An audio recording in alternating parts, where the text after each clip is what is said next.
And thank you for that. And just to piggyback off, this is the last question, but to piggyback off of even that last answer, like, so, you brought up a great point, right? Some patients, when they're healthy, they feel great. Maybe they don't take their controller, maybe they don't use Aluna.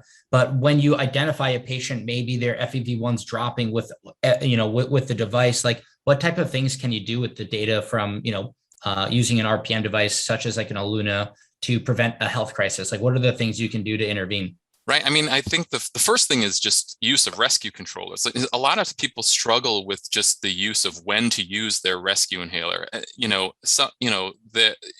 There are patients that are, what we call, low symptom perceivers, right? So they don't even know that they're starting exacerbation, right? And so having something like this would help them identify when they can, start using their rescue medications to head off an exacerbation. The other thing would be, parents who, maybe they're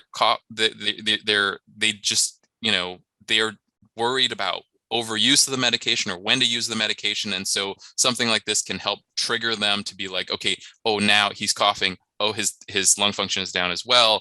This is the time the doctor told me, I should be aggressive with the rescue inhaler medication.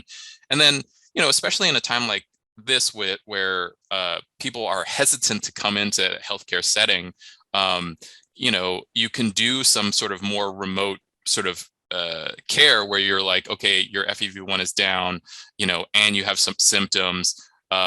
Here's a watch and wait prescription for steroids or something, that sort of thing. You're hoping that you can head off that thing, but all that information is giving you sort of early warning signs for use of medication so that hopefully you don't get to the point where they need the steroids. Yeah.